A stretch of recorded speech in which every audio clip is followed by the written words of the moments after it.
people sometimes they don't think of themselves as outliers. I'm like, you don't have to be Elon. They think an outlier, you have to be like Elon Musk. I'm like, no, it's like on the evolutionary chart, yeah, Elon Musk is like, but there's also the teacher, sixth grade teacher who's like, you know what? I'm going to teach my students in a different way and I'm going to show up differently than a normal teacher. That's an outlier.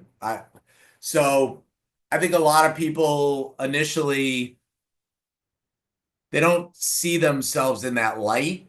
But I like to get them to see how they do show up differently and they do take the path less traveled. It's just not as dramatic as, Richard Branson or, this person or that person. Welcome to the EQ Gangster podcast, where you will learn practical tools to grow your mental and emotional health and intelligence to be the best version of yourself, both at work and at home. It is real, raw, and transformational. The journey of emotional growth isn't easy, but it's worth it. I believe in you.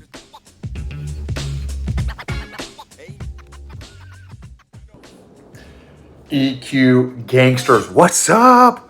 Okay, y'all, this is a quick intro for this next episode with Scott MacGregor. We jumped right into questions. I didn't want to waste his time reading his gangster bio, so let me read it to you all now, just so you know who you're hearing from. So Scott MacGregor is the founder and CEO of Something New, has 20 plus years of experience as a top sales performer and chief revenue officer in the tech industry, working for Fortune 500 and Fortune 1000 companies. Recorded 7 consecutive American Business Awards winner for innovation, Best of Staffing winner, Net Promoter Score of 94.4%. If you know anything about NPS, that's incredible. Nonprofit advisory board member for the Look for the Good Project and Blankets of Hope, business advisory board member for Rich Cordona Media, advisory council, Harvard Business Review, LinkedIn hiring advisors member, former chairman of the board for Elevate New York, winner of Sales Executive of the Year for American Business Awards. Anyway, he's got an amazing background. Publisher and editor-in-chief of the Outlier magazine, founder of the Outlier Project, founder CEO of Something New LLC, 4-time author of the Standing O series. So this episode is phenomenal. Guy, he's a relationship expert. Like it was such a great, fun interview with this dude. Definitely follow this guy on LinkedIn, Scott MacGregor. What's up, my friend? What's up, Big Scott? How are you, my friend? I'm doing great, brother. I'm doing amazing. How about you? Fantastic. All is well. Awesome. Awesome. That's great. I'm super stoked, man. I'm super stoked about this. I'm ready. I'm fired up. That's awesome. How have you what's changed in your life since the last time we spoke? Oh man. So yeah, it's been a crazy, I mean, not since last time we spoke, but I don't think I shared with you. My dad passed away March 17th. Oh Then wow. my So sorry to hear wife's father passed away 18 days later. that. And then Wow. my uncle, who I was super close with and just saw at my dad's service, who was fit as a fiddle, he died 5 days ago. It's been an insane, whatever that is, 45 days, 40 days. Wow. Just nuts, nuts. But Man, I'm so sorry to hear everybody's that, doing Scott. well. It's you know, with my dad and my wife's dad, my dad was 81, my wife's dad was 90. My uncle was actually more of a shock because I just saw him and he was looked great. Yeah. Um, so one of those things. So just unexpected. Yeah, just crazy. Yeah, totally unexpected. So anyway, nothing like bringing that to the table. Oh, man. Well, so my mom, I'm gonna see my dad passed away probably 15, 16 years ago. My mom's coming to to visit for a few days because my daughter's graduating high school next week. And so I just had some conversations with my sister about some of this stuff. What what have these how have these impacted you? These last three, recent passings of family members, how has it affected you?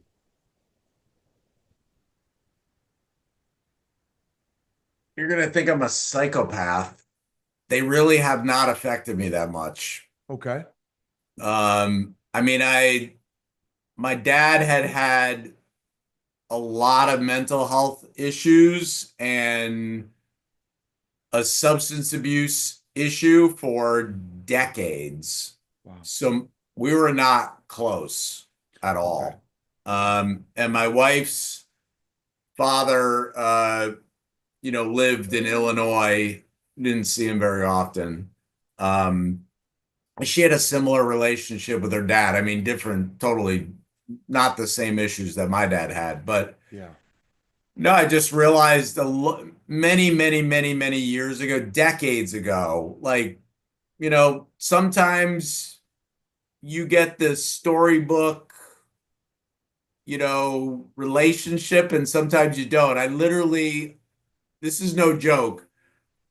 Father's Day, birthdays, I would go and I'd look at cards and I go, man, this is so over the top. Like, I can't get, like, he would even be like, you got to be like, this is, this is a little much.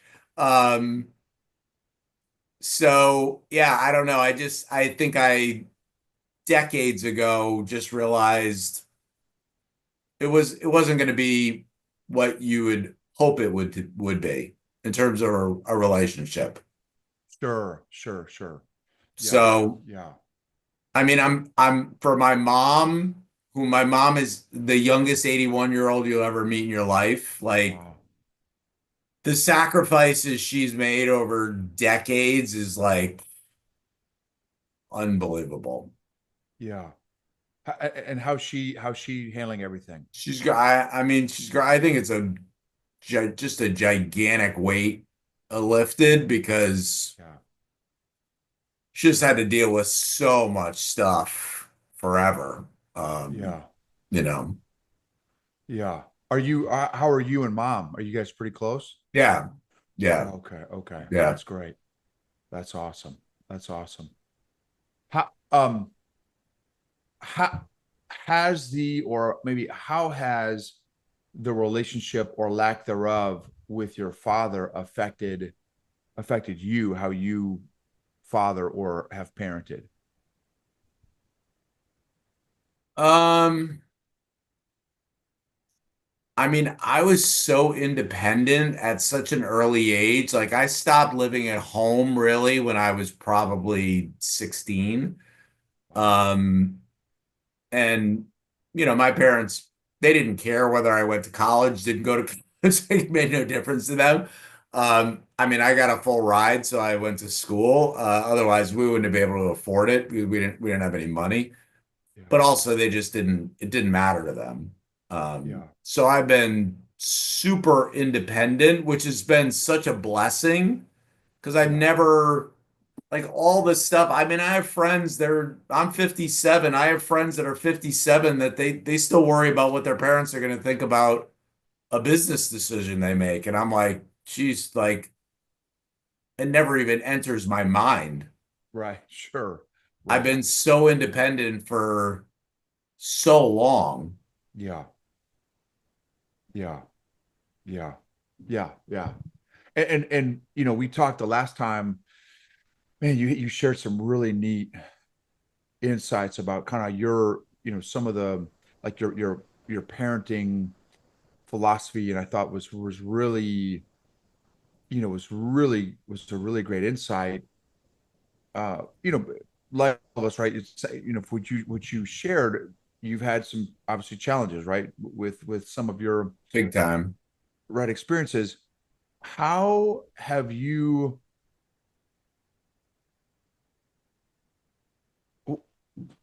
what has informed your parenting journey, especially through those hard times of the hard parenting seasons? What kind of helped you get through that? What helped you through that season? Um, I think it was, yeah, I mean, probably some of it from my dad. Like I just, I realized so early on in life, like I could only live my life. I can't live anyone else's life. I can't live my wife's life. I can't live my parents' life. I can't live anyone's life. I can't control anybody. I just can't. And so I certainly have wanted to influence my kids as strongly as I possibly could. But at the end of the day, I can't, I can't make their choices for them. Um, Yeah, and when they make good choices, they get all the benefits of that. When they make bad choices, they gotta figure it out. right. So, man, I just did this. I just did this workshop, almost all day workshop from 8 to 2 with a decent sized company, railroad services company, and 30 of their leaders. And one of the things that was fairly common among that group of 30, most of them had challenges letting their junior leaders fail. Hmm. And so which I thought was a little bit interesting because these guys are not new leaders. Most of them have been leading for a long time. Yeah. And so we talked a little bit about, okay, well, what is that dynamic? What's like, why? What what has been so challenging for you to let your junior leaders fail and face plant?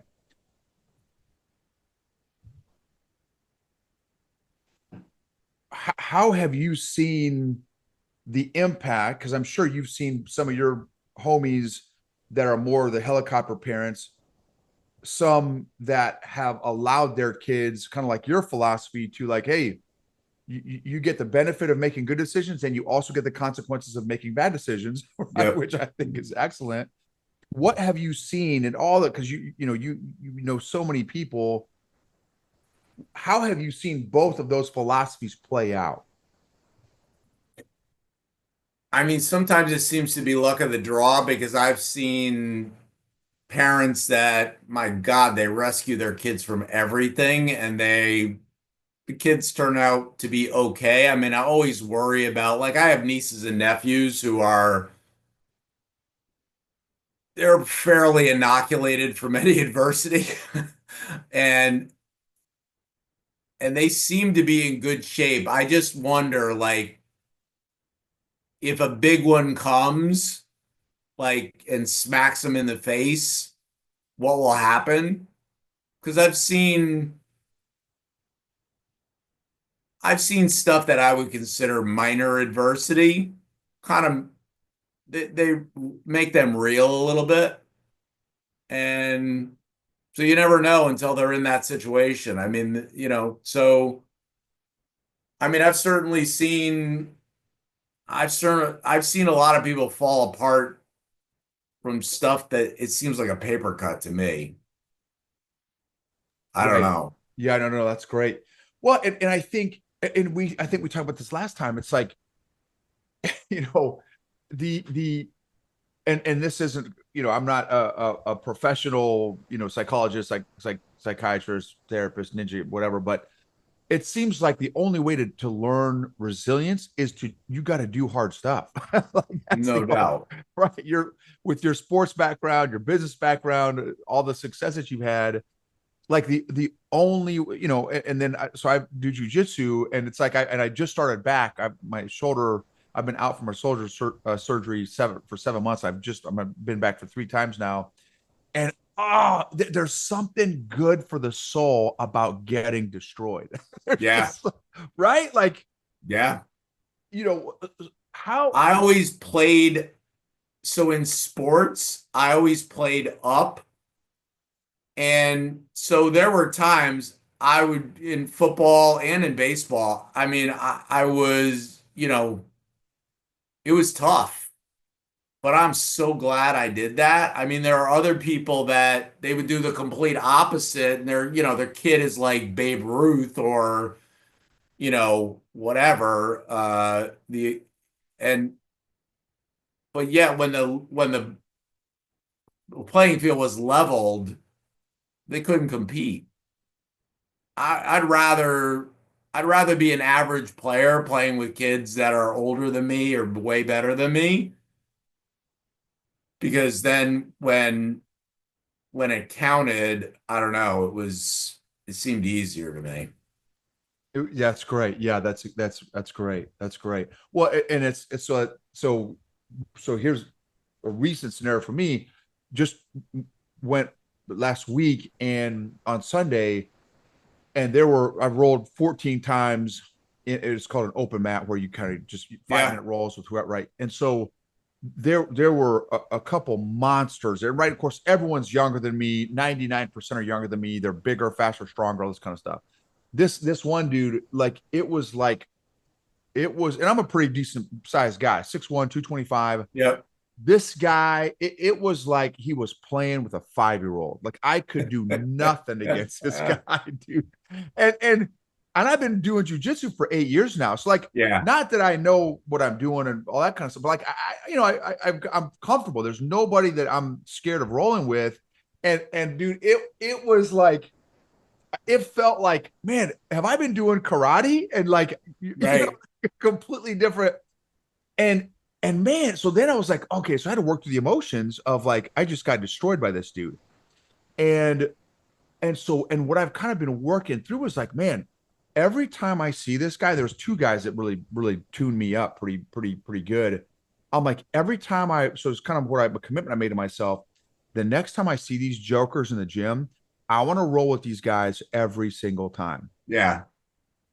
just to get like, I got to overcome this, right? David and Goliath, like, not that I have to beat them because I don't know that I'd ever be able to beat either one of them, Yep.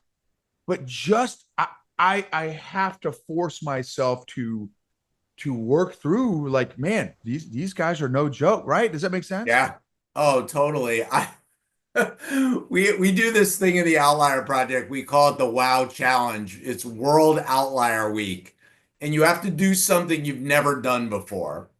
So I like fool around boxing like downstairs in my gym, but I've never really boxed with a trainer. So do you know who Mickey Ward is? Yeah, I've heard the name for sure. So Mickey Ward is like a legend. His fights with Arturo Gatti were like legendary, just a badass.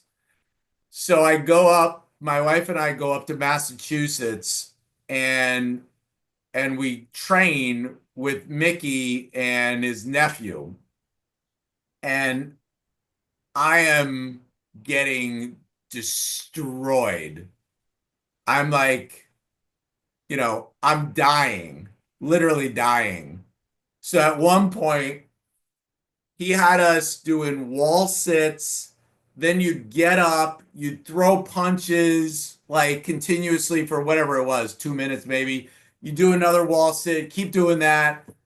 I'm not supposed to really get my heart elevated too much because I have that Brugada syndrome crazy thing.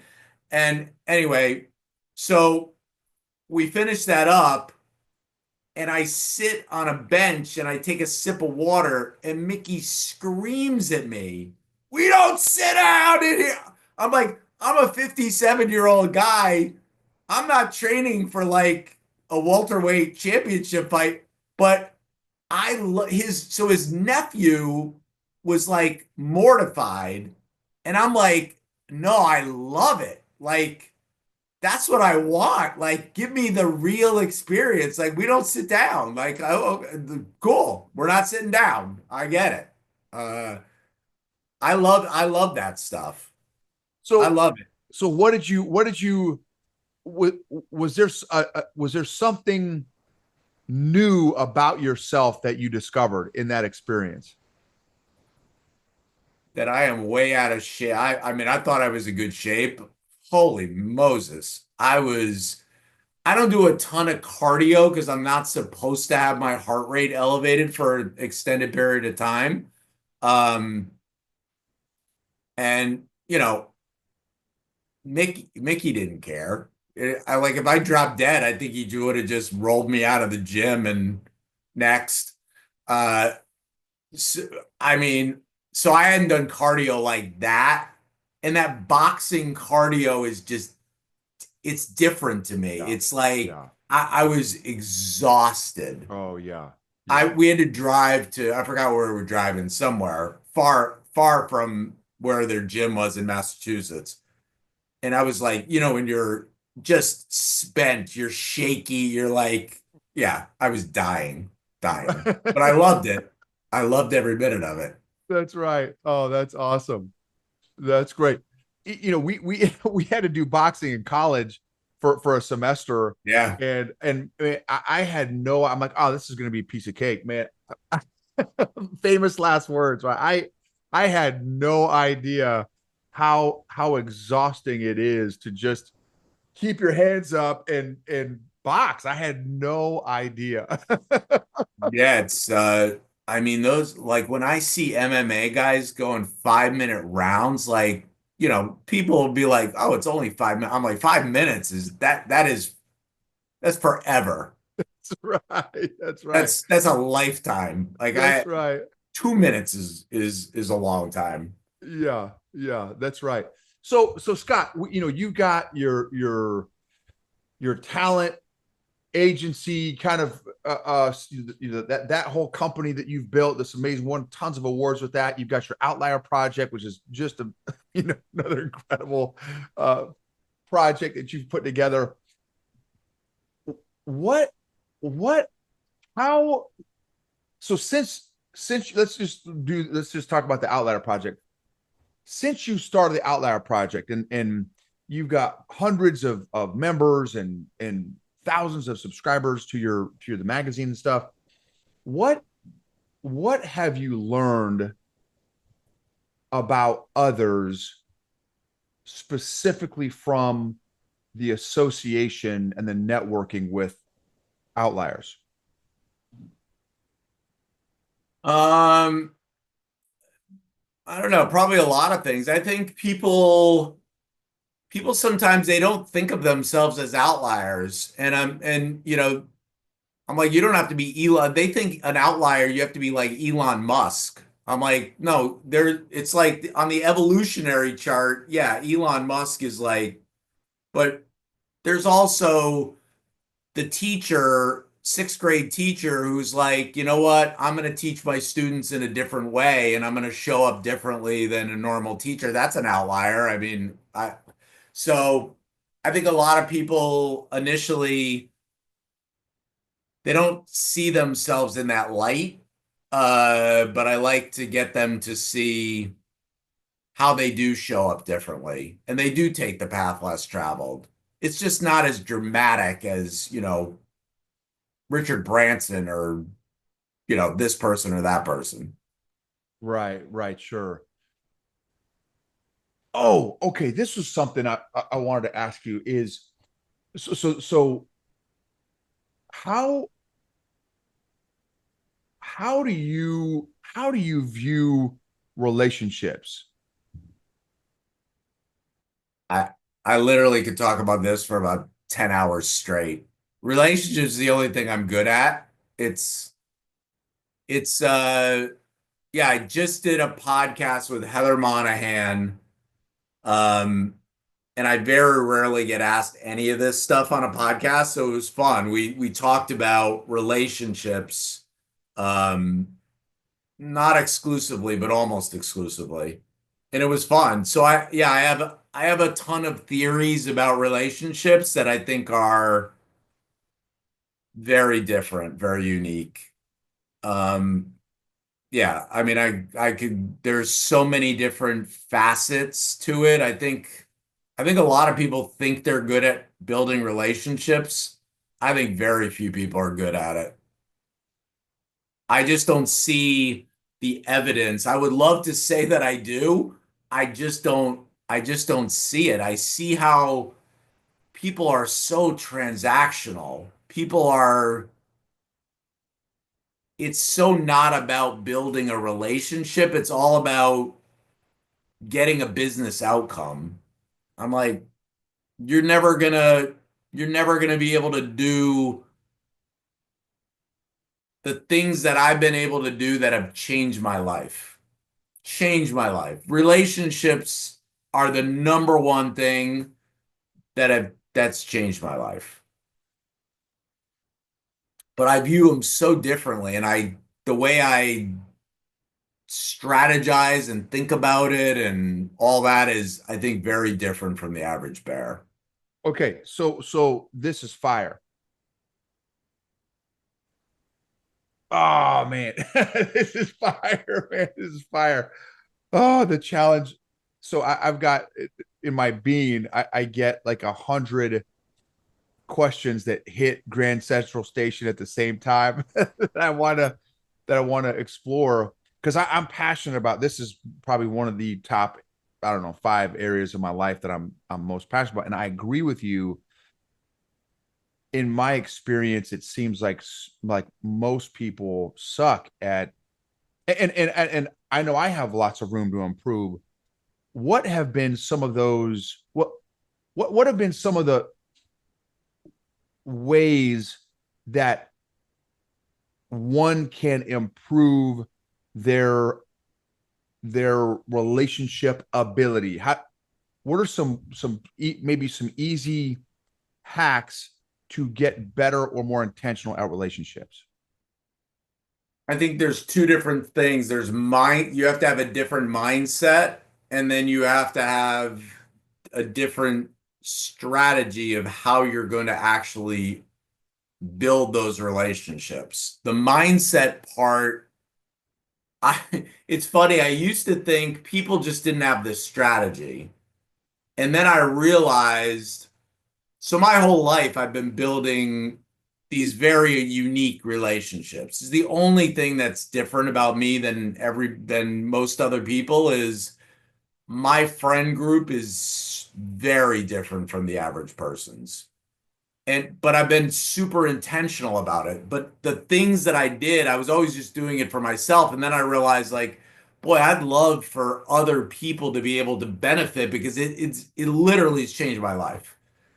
So I started teaching a cohort about building high impact, high access relationships for a very specific reason. And originally, it was 4 sessions. I was going to do 1 session on mindset and 3 sessions on like the tactical, practical things that I do every single day that turn into these beautiful friendships. And I realized it's so much of it is mindset.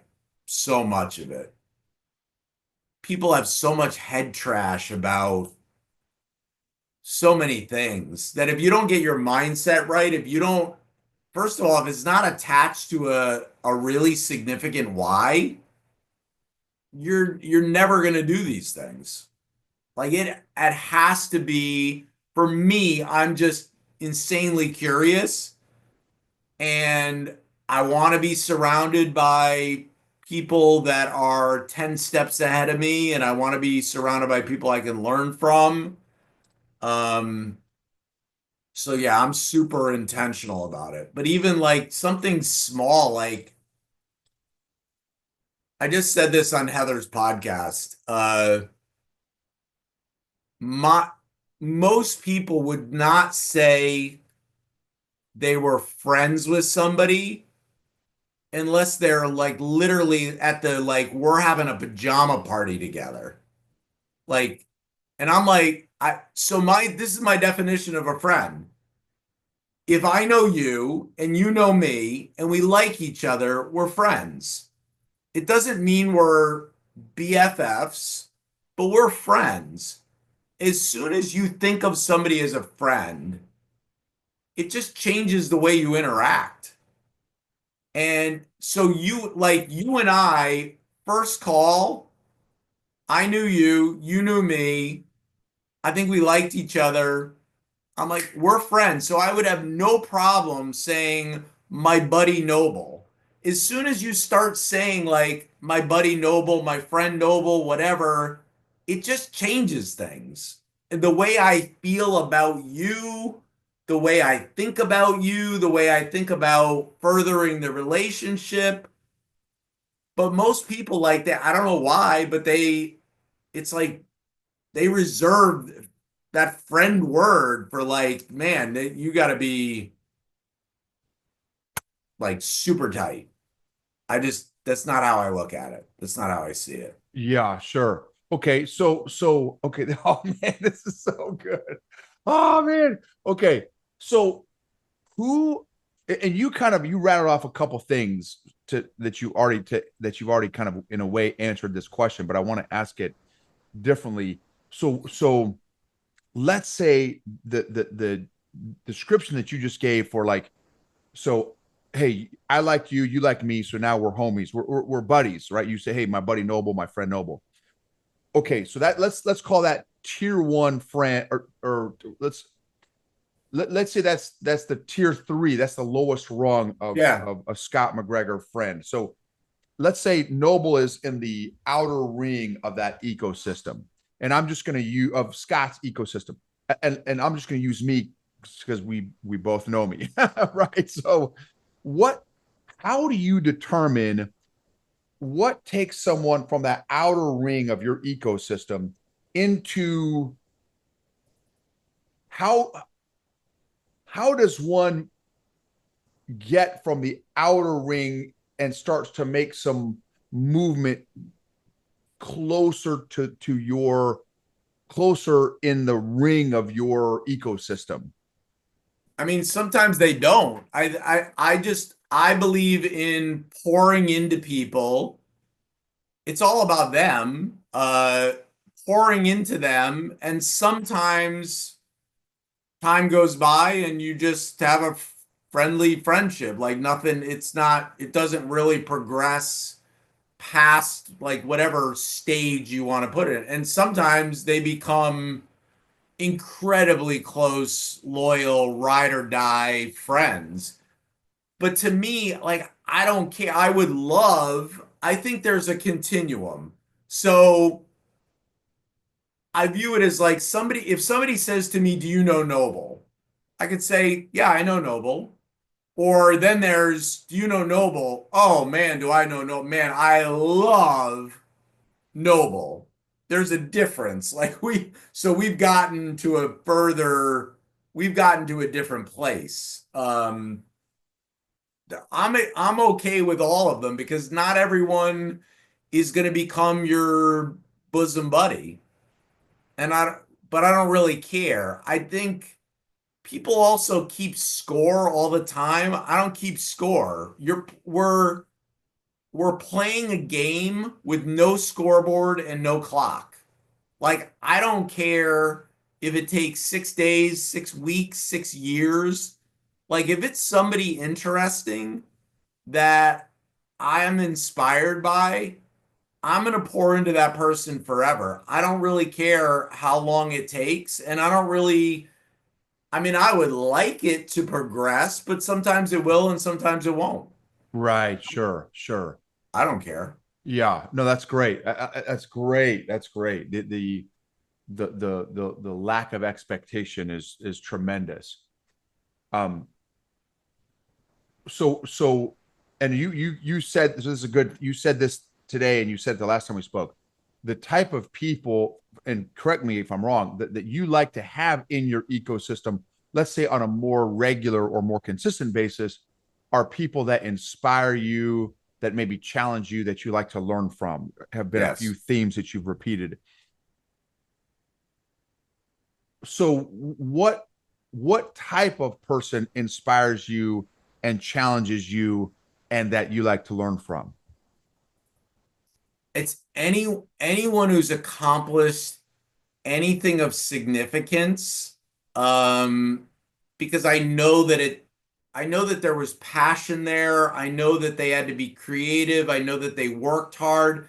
I don't really care what it is. Like I happen to be a big sports fan, so but like if you're the world's greatest tiddlywinks player, I am fascinated like how in the world did that happen? So whether you're a chef, an entertainer, a writer, a podcaster, a business person, sport, it doesn't really matter to me.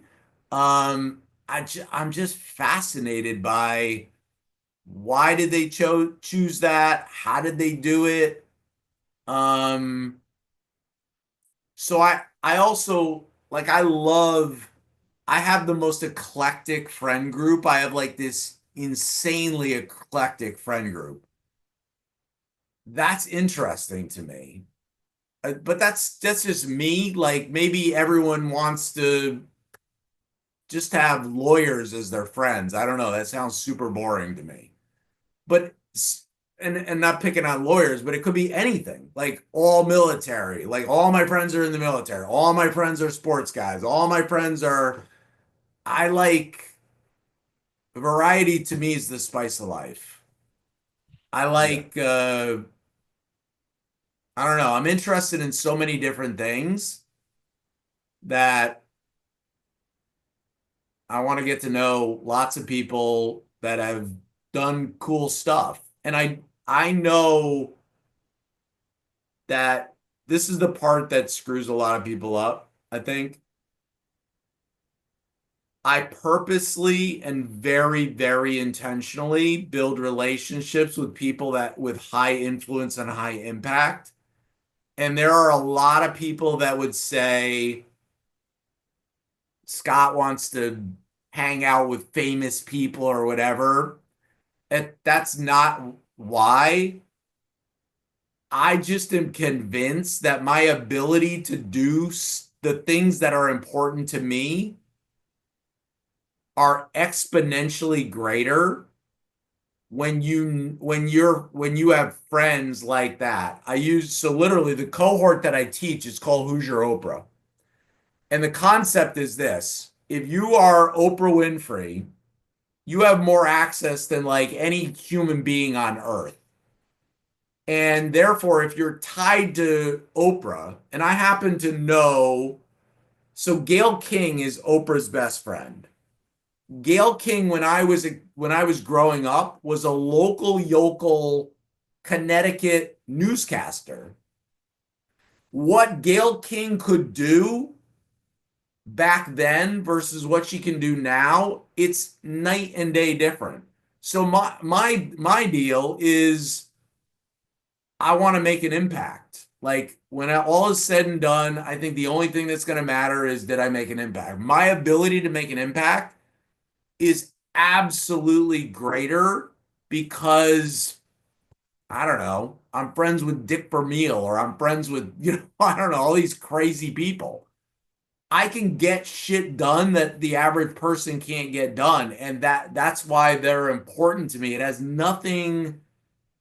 really has nothing to do with them being famous or like I'm not a jock sniffer. But that's just the way the world works. That is so awesome. Your currency is it, which is something, man, is so resonates with me is impact. Yeah. And it's not, because I remember kind of talking to you a little bit about this last time, is it's not money, it's not, oh hey, nice stuff or whatever. It's like, no, it's your currency is impact. So oh man, what a provocative thought. Who is your Oprah? How does someone find or develop, or how do you find an Oprah? How do you get You already invested? have them. So when I teach this cohort, the first homework assignment they get is put put a list of the 20 most impactful, influential people you know. And that list might suck in the beginning, but you will have there are 20 like you can stack I believe you can stack rank anything. So you can stack rank the people you know in your life that have the most access and the most influence. When you have that list of 20 and you look at it every day and you think what can I do to pour into my relationship with Layla Ali or this person or that person or the other person, you are going to build an even stronger relationship. I'll just use Layla as an example. And then that relationship with Layla leads to a relationship with this person and that person. And it's a snowball going downhill. But if you don't have a strategy, there's no way it's going to happen. You may be a great person and have great intentions, but there's no way that you can do the things from a relationship standpoint if you don't have a process and a strategy. People hear strategy, they think like, oh, you're being strategic, you're being manipulative. It's not manipulative. It's just like you're stupid if you don't have a strategy. Like you gotta have a you gotta have a strategy. I'm not gonna wing it every day. Um, so I've been doing that, Noble, for like 20 years. And my list 20 years ago, like I would laugh. It's a it's nothing. My list a year ago is different from my list now. But it has allowed me all the great things that I've been able to do. If I've been able to do any great things, it's all tied to the people I know. So, and it could be silly. It could be, so I have a good friend, her daughter is super into gymnastics and very competitive, good. And she had a really bad injury. And so she wasn't going to be able to compete in gymnastics anymore. So I don't know. Do you know who Carrie Strug is? Carrie Strug won the Olympic gold medal for the US. She's the one who did the vault with a broken ankle and she landed it, and Bella Caroli, the coach, literally carried her off. So I know Carrie. And so I called up Carrie. I said, "Hey, listen, my friend, her daughter had this terrible accident. Would you make a message to send to her?" And she did, and like it took her daughter out of such a dark spot. And I just thought like if I didn't have that relationship, I wouldn't have been able to do that for Jamie's daughter. And there's so many instances of that, whether it's a like a nonprofit that I want to support or a kid who's going through a hard time. I mean, my youngest son is a crazy adventurer. He's like a crazy mountain climber and split boarder and ice climber and all this stuff. He's the 82nd Airborne kid. And so I'm buddies with this guy, Chuck Patterson. He's like literally a legend. The CEO of GoPro says he's the greatest multi-sport athlete of all time. And so my son thinks Chuck Patterson is like, you know, Jesus to him. And so Cooper was struggling and, Chuck left him a birthday message. And I mean, you would have thought I gave him a Mercedes Benz or something. But without those relationships like that, I can't do stuff like that. Okay.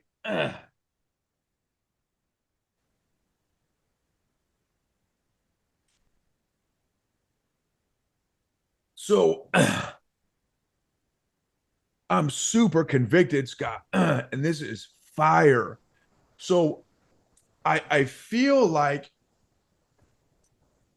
God has given me a superpower for relationships, but I have not, I have,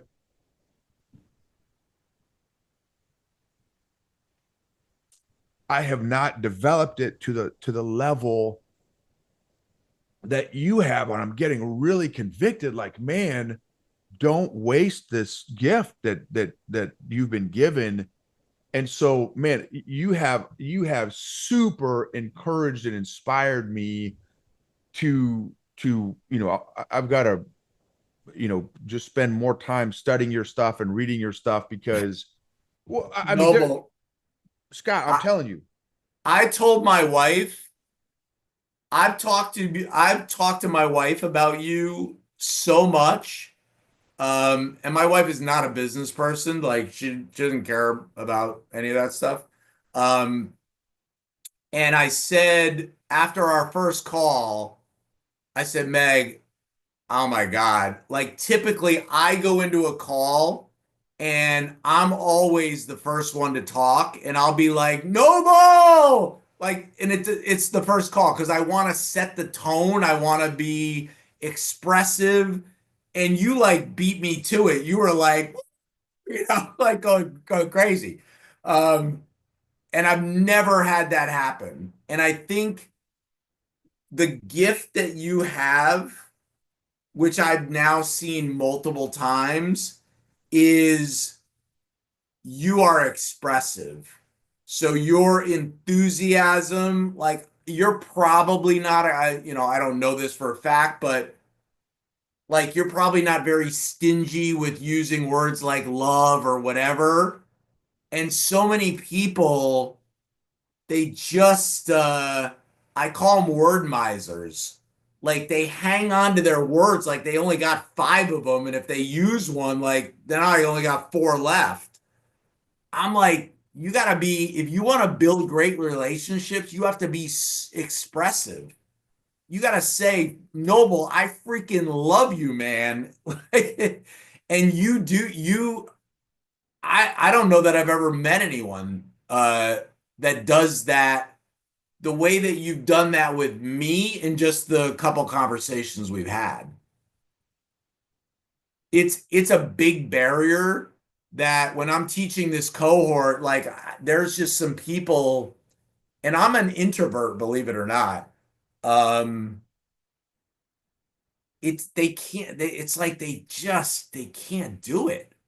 It's so hard for them. And I'm like, you're missing out on such a beautiful part of life because if you're expressive with people, um, and you just say like if I'm thinking it, I'm gonna say it. I'm gonna I don't know. I'm very and I've probably gotten more comfortable with it over time, especially as an introvert. Like I'm not wired to be like life of the party, loud. Uh,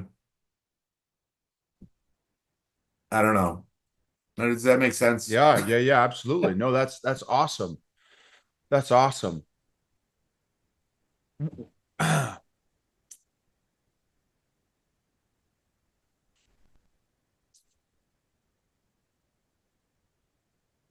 So, man, Scott, you have clearly hit a nerve, brother, and I'm so grateful, dude. I'm so grateful.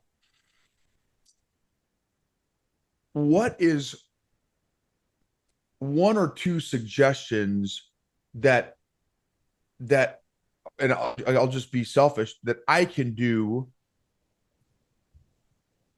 that has made the biggest difference in your taking relationships from, hey, I love relationships, to, and it's so funny because that's one of my tattoos. Intentional is one of my tattoos, to being intentional. Like I can't believe, I used to think that I was the relationship guy. Like, man, like that is my jam.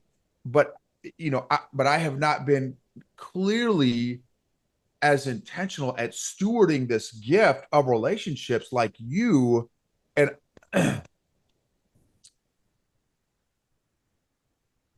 I'm super stoked to elevate my game now that I've had an opportunity to connect Yeah. with you in this area. What are some things that I can do, that someone can do to go to the next level in my relationship intentionality? Yeah, I think first it's literally putting that list together and then do we freeze?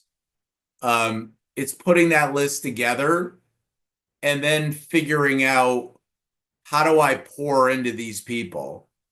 And there's so many ways to do it. There's so many ways to do it. And It doesn't have to take a lot of time. It doesn't have to cost a lot of money. I've heard everything. I don't have the time. It costs too much money to do this and that and blah, blah, blah. It's all nonsense. The reward is so great. I I still feel like the poor kid when, the kid who grew up poor, and I wind up in these situations now where I'm like, how did I get here? Like I'm having that moment now. How am I doing a podcast with Noble? How did this happen? And the thing is this, when I reverse engineer any of these things, it's not a straight line. It's this crazy circuitous path. And I think where people screw up is they go, okay, I am only going to get to know Noble and I'm only going to invest and pour into Noble if I know what my ROI is in 30, 60, or 90 days. And I'm like, as soon as you try to monetize a relationship or as soon as you try to figure that out, I just live into the answers. I have no idea. Like, what is our relationship going to look like in the future, or what is it going to spawn? I have no idea. I said this on Heather's podcast 8 years ago. She reached out to me because I was a mentor for the all the companies in the NYU incubator space, and at the time, she wanted her then what was going to be her stepdaughter to go to NYU. So she literally messaged me out of the blue and said, "Can we talk?" I talked to her and offered her soon to be daughter-in-law all this help. I had no idea Heather would be in my first book, write the forward to my second book, become like a ride or die friend. And literally, her podcast is, I've been on some good podcasts. Hers is the biggest one I've probably ever been on. Um, I had no idea, but I think trying to plan that stuff out is like a fool's errand. That's what screws everything up. You got to live into the answers. Right, right. Well, and I almost, man, I hate thinking about that stuff. For me, and this is where, and again, this has been my excuse. So I recognize that and I own that.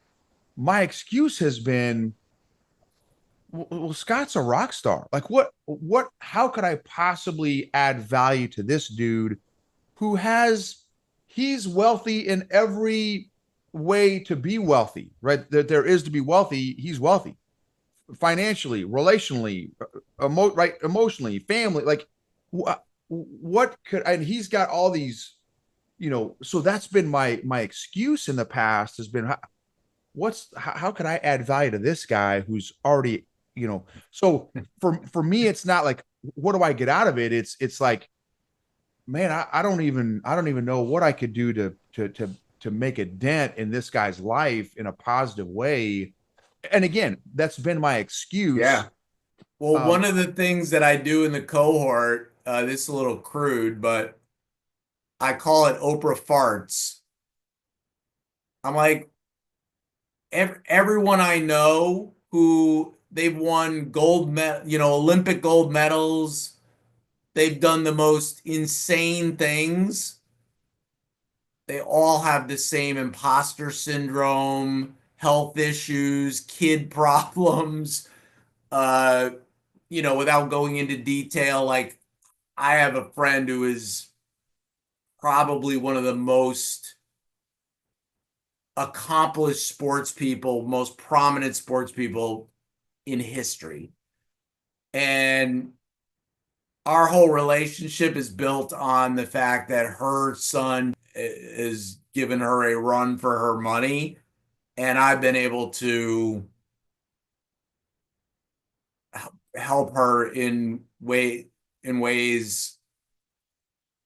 So I mean, to me, I don't care if somebody's a billionaire or if somebody's last name is Ali or Buffett or, you know, whatever. There's always stuff you can do. Some of it's so simple though. It's like, I don't know, Diana Picasso, who's Picasso's granddaughter, is a friend of mine, and I support her social media and I go to her events and I support her, and it means the world to her. I mean, little things. I sent a video message the other day to this guy, Ryan Lavarney. So Ryan won a World Series with the Red Sox. He was an Olympic baseball player for Israel. He's like, Scott, I got so many messages today. I got zero video messages. You're the only one, and I've known you for like 3 hot seconds. It's just little, like, treating people like a friend right off the bat. I mean, it doesn't have to be anything. Yeah, I'm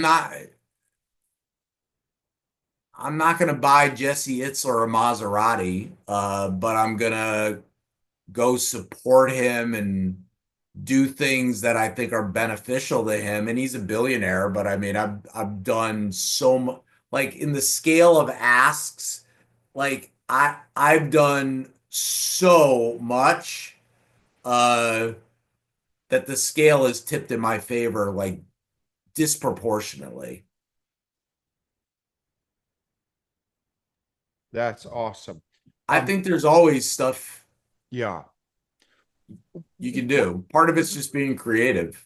Well, and the other thing too that I'm, just hearing you kind of externally process, it's like it's just, and again, I have bought that excuse for myself for many years, and it's like, dude, just show them that you care about them and you're thinking about them. Like again, like you said, it doesn't have to be some big, sexy, fancy, whatever. Like, dude, just hey, I was thinking about you, or hey, man, really, really, whatever. Like again, like you saying, like, but I think just showing that you genuinely care about somebody, like, oh wow, okay, thanks, dude, I appreciate that. Like, Right. right? So And you like, do it and you do it immediately, and you do planned random stuff. Like every March 20th, I am going to wish you a happy birthday. Every March 20th.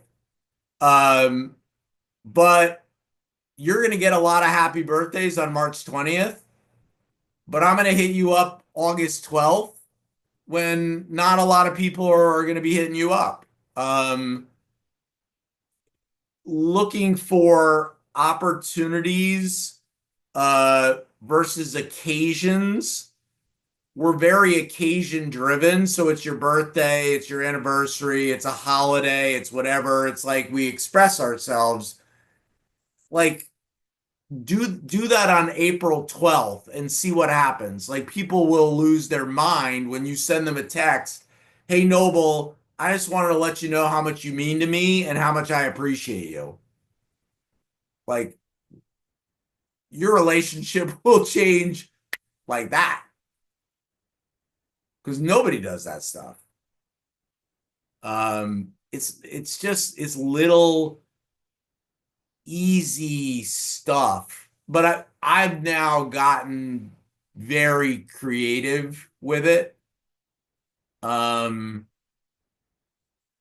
and I'm also not afraid to embarrass myself. hmm, yeah, Like Amy Van Dyken at one point was the most medaled Olympian of all time, swimmer. And she's paralyzed now. She got into an terrible ATV accident like 15 years ago. And she's like she's a badass. And she's like, she's got a interesting sense of humor. So I went on Amazon.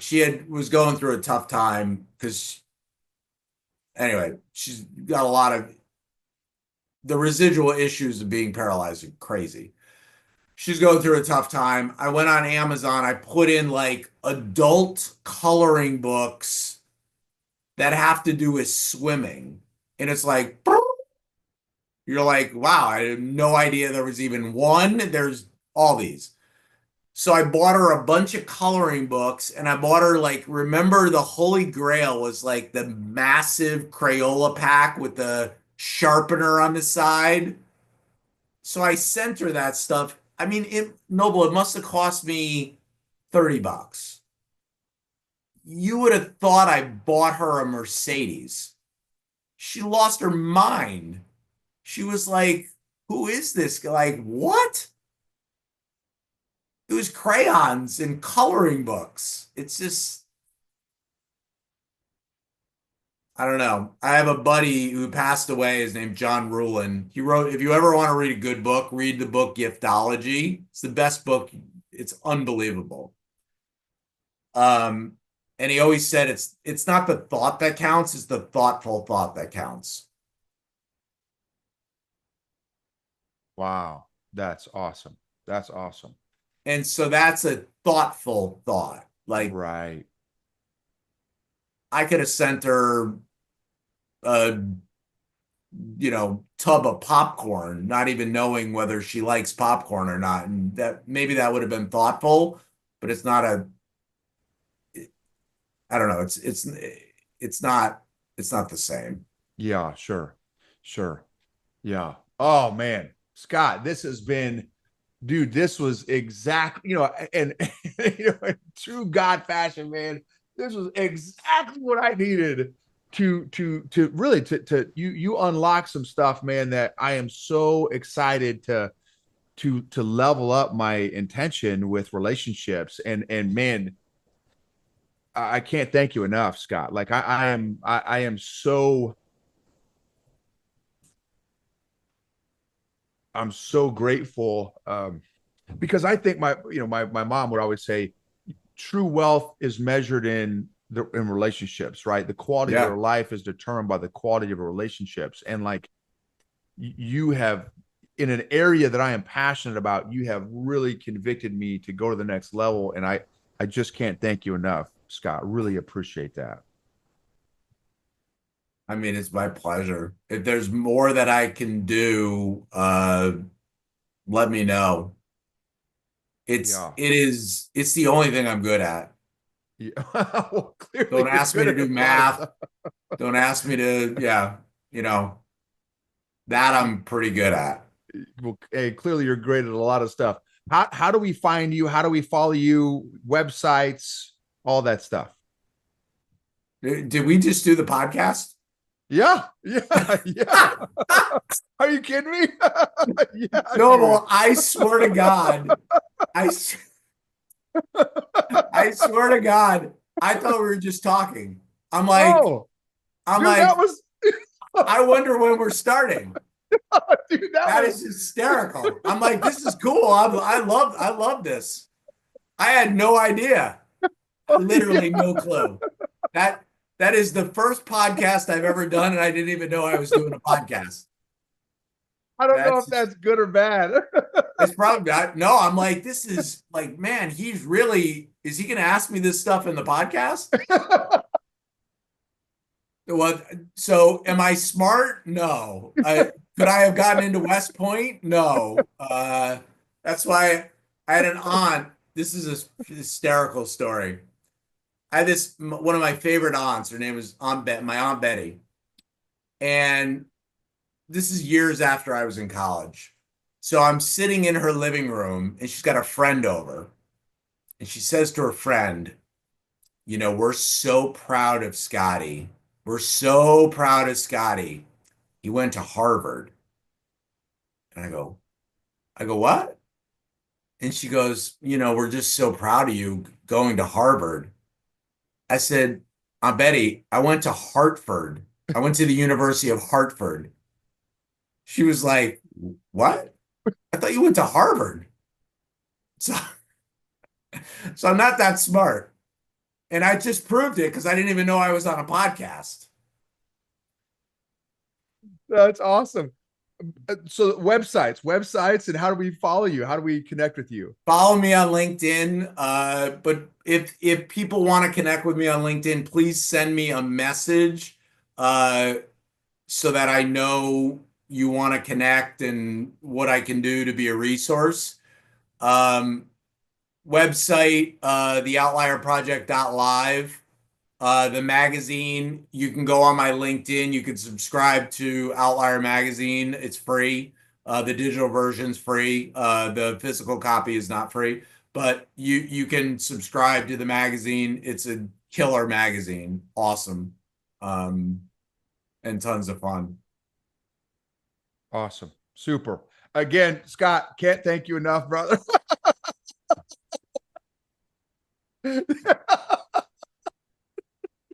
That's awesome. I love I it. I swear, love I it. am not joking. I had no idea we were actually doing the podcast, but I was like, this would be a good podcast.